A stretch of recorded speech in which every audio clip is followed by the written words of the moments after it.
This is a 2018 Rosenbauer Commander Rescue Pumper, specifically built for the Layton City Fire Department in Utah. It has plenty of room in the cab with a 70-inch cab and an 11-inch raised roof. Pushing it down the street is a Cummins 9L engine with an Allison 300 EVS transmission. It has a 1,500 gallon per minute pump and a 750 gallon water tank. The Code 3 lighting is a wheel-in emergency lighting package, and it also sports a hot-dipped galvanized chassis frame rail. I don't know exactly what that means, but it sure looks cool driving it through the streets of St. George, Utah.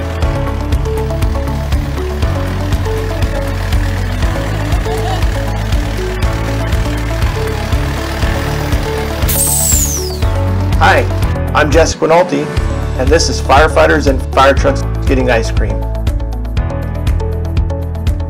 Today on our show, we will be hanging out with Pete Van Dorpe. He is currently the Fire Chief of Algonquin Lake in the Hills Fire Protection District and retired as the Director of Training for the Chicago Fire Department after a 33-year career. He is on the advisory board for the Underwriter Laboratories Firefighter Research Safety Institute and is also a Director-at-Large for the International Society of Fire Service Instructors. How are you? Good. You want to get some ice cream? Better on a sit. A little cool, but ice cream it is. You already got coffee, so I don't know how we're going to do that. He teaches modern fire behavior as well as other programs all over the country and recently gave the keynote address at FDIC. All right. Good morning. Good morning. This week we were teaching at Utah Winter Fire School. Pretty awesome. Definitely. Basis for winter in Utah. Yeah. Now we're going to get ice cream in the winter. That's fine. Yeah. Probably a lot colder back where you're from. A little bit. I think they're looking for highs to be minus 15 in the next couple of days. The high time. I don't know how you do it. Chicago normally doesn't get that bad. I mean, it's not as bad as people think. It's just, but you do get these periodic. I've seen pictures of you guys fighting fire with icicles hanging off your face. Don't tell me it doesn't get that bad. I know better than that. If I had to choose too hot or too cold, I'd choose too cold any day. Well, you're better than I am. I guess that's part of me being in California. I'd rather it be warm. Hang out at Disneyland all day. I couldn't do it with icicles hanging off my face, I guess.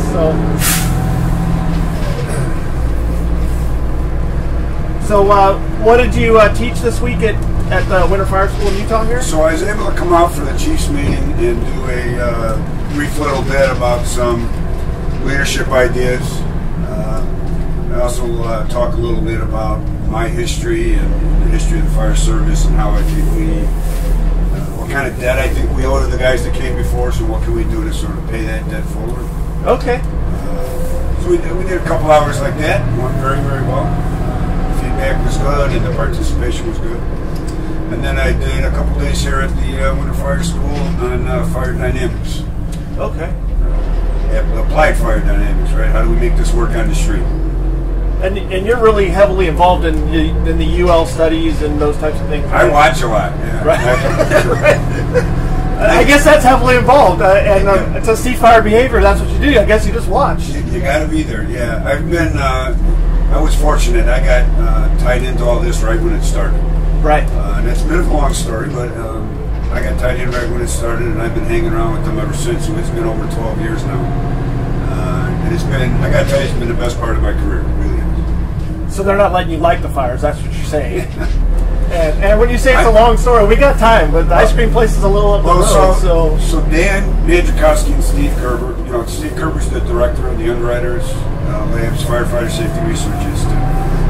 And Dan Mandrakowski just started there as well, but they both used to work at NIST. In fact, a lot of the team that used to work at NIST with and for Dan is now at UL. Okay. And so I met Dan and Steve when they both still worked at UL. I'm sorry, both still worked at NIST. They were in Toledo blowing fans in stairwells. And the then director of training in Chicago, Rich Edgeworth, sent me down there and said, said, you got to go see what these guys are doing. Check it out. I said, okay, whatever. And we went down there, and they were blowing fans in stairwells. Well, why would you blow fans in stairwells, right? Right. Yeah. The idea was to see if they could replicate installed pressurization systems with portable equipment that we carry on our apparatus. Right? And what, in hindsight, what was really impressive about all that is, you know, the fire service doesn't know much of the work that they're doing. And you stop and think, who's got the resources or the expertise to do that kind of experiment? None of us do. New York doesn't, Chicago doesn't. I mean, we were all there watching them do this. And that's what left the lasting impression, in addition to Steve and Dan themselves and their personalities and their dedication to the fire service. Yeah, you know, without these guys doing this kind of work, there's information we'd never be able to figure out. Right. You know, it would take us a generation to playing around on the fire ground or at our training towers to try to figure out what they could do in a week. So it was very instructive. And shortly after that, you all recruited Steve with Dan's busing, and then the rest is history. It's really taken off, and you all is very, very committed to the work that they're doing. That's pretty amazing. I remember as a young firefighter, you know, you get an idea that UL is just out there putting a stamp for safety on, you know, electrical outlets and plugs, and who knew they were doing all this stuff on firefighting until we all got, you know, bombarded with it, if you want to say that. Sure. It's like I didn't even know you were doing that, and it really began around 2006. Was the first AFG grant that you all got, but it really started to get re-engaged in research for the fire service. A lot of people don't know, and part of the motivation for doing this, there's a guy named, who's still with them, a vice president of UL named Chris Hasbrook. And Chris was interested in the history of the company and all that. UL started on the second floor of a firehouse in the city of Chicago. Really? It was formed in response to the World's Fair. If you remember White City, the World's Fair in Chicago was the first electrified World's Fair. That's why they called it White City. It was so bright, they had all this electrical light. So how do we underwrite, how do we protect, how do we insure against this newfangled electricity stuff? They had to figure that out. And so this group was formed to do the work to do that. And it happened to be formed, and you know, they got some space above the Chicago Firehouse. So there was this historical connection there with the fire service. And during its early manifestation, UL did a lot of research. And then over the course of many years, it became more and more a testing laboratory, not so much a research thing. Right. And so they were looking for a way to re-engage in some research, and it seemed logical that the fire service would be the place to do that. Recall that this is all post 9/11, and we're all starting to look at a lot of things in terms of our safety overall. Within the country, we're taking a broader look at all this kind of stuff, and that's what UL fundamentally does. They you know, their mission statement is literally to make the world a safer place. It's amazing how you have all these ties to UL, and really it's UL having ties to Chicago. I mean, you were there for 33 years. 33 years. And you retired as the director of training? That's correct. Yeah. Okay, all right. And then where are you at right now? So now I'm the fire chief in Algonquin, Lake Hills Fire Protection District. It's a fire district northwest of the city of Chicago, about 45 miles. And we cover a population of around, most of 2 towns, and a population around 40,000, 45,000 people. Okay. 25 square miles, we do about 4,000 runs a year. A little slower than Chicago for you. A little bit slower than Chicago. That's right? That's all right. And your dad was with Chicago Fire Department? My dad was with the Chicago Fire Department for 40 years. He retired 2000, I think, right before I named battalion chief. And I've got a brother on the job in Chicago. I got a nephew on the job in Chicago. I got a brother on the job in Elgin, Illinois. We gave the eldest brother to the priesthood, so the rest of us. So two brothers of the fire service. Right. Yeah. 2 brothers got to go fire. Out of how many children? So there are 9 altogether. 9. Yeah. Okay. Your dad didn't have any training on span of control when he was coming up in the fire service. Yeah. I had 5 sisters, so I get it. But that's 9. That's a little out of control. So we as children, we split the family up into the old kids and the young kids. Because somewhere along the line, we got one of my parents to admit that they meant to stop at 4. And yeah, whatever, right? So we said, well, we're the older kids. Was that through waterboarding? How did you get that conversation to come down? You never know. As you get older, you're young adults. Parents are willing to loosen up in front of you a little bit. You'd be amazed what you can get out of it. It's just that one child that figures out, like, I should have been the last one, and then the other one's like, yeah. Yeah, that would have been me. I was 4. Okay. Well, now we know. Good thing Pete's around. We wouldn't know.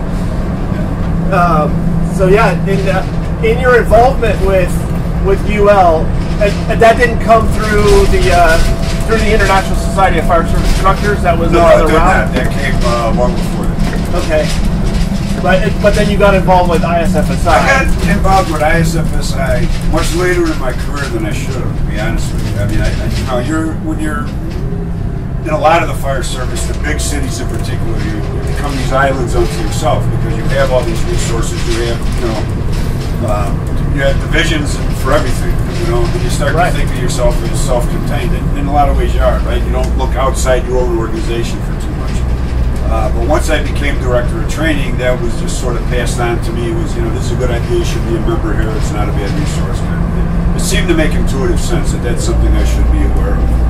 So it wasn't until 2010-ish that I became a member of ISFSI. Okay. And so I'm kind of a late bloomer in that respect.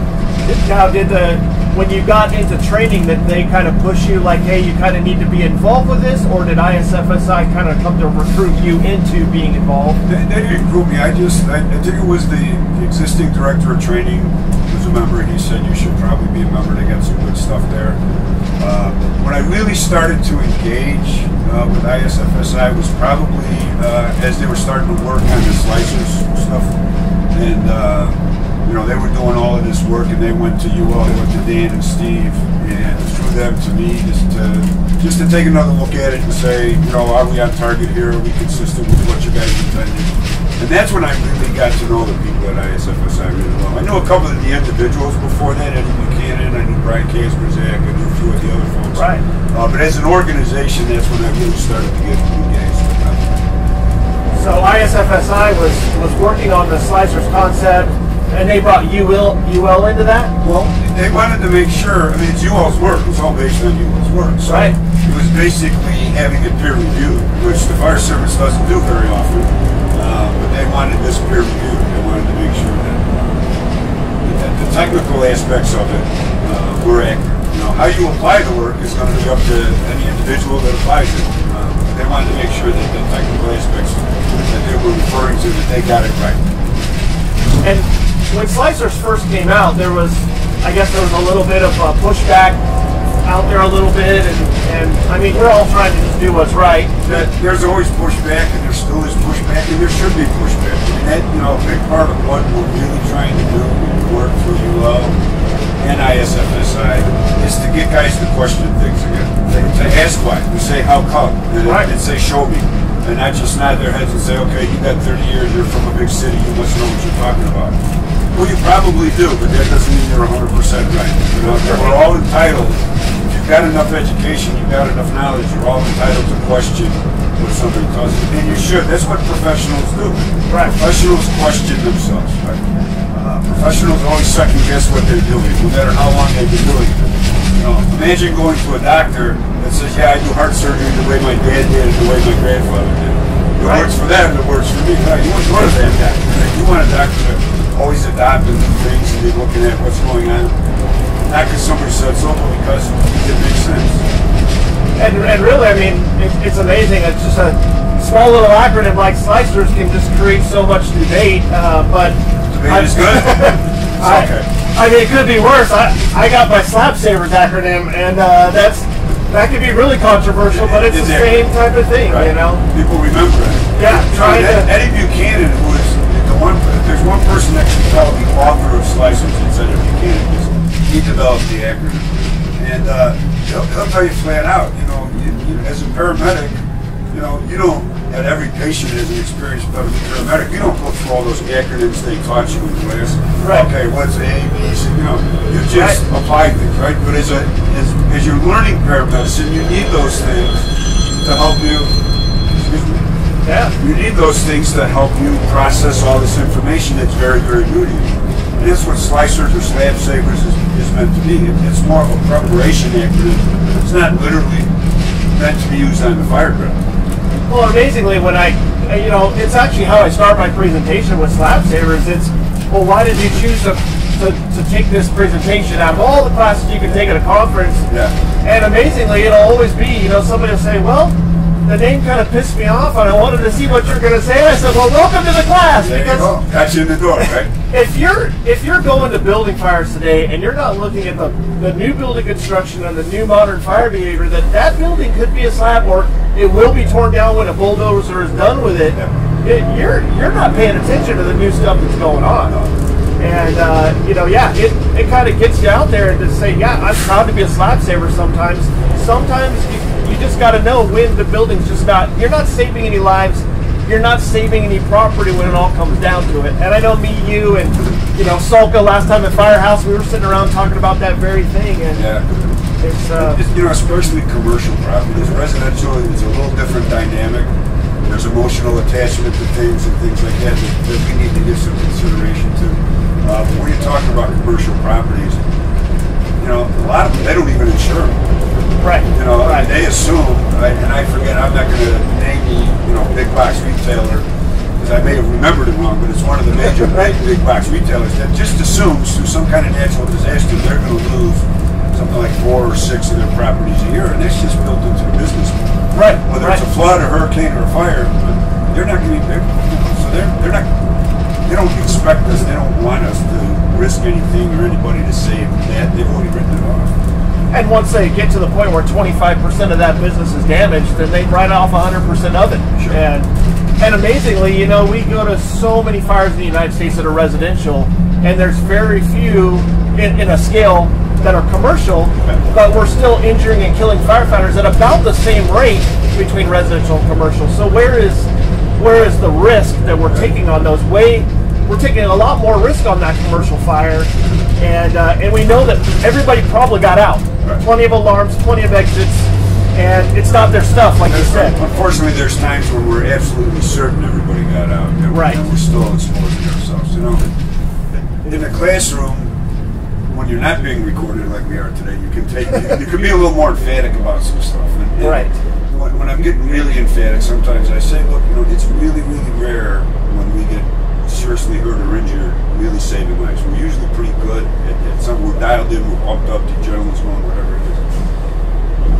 The vast majority of the time, virtually all of the time, when we get seriously injured or killed is when we're simply making bad decisions. Right. The risk is already, the saving part is already over or past us by, and we're not in that rescue mode.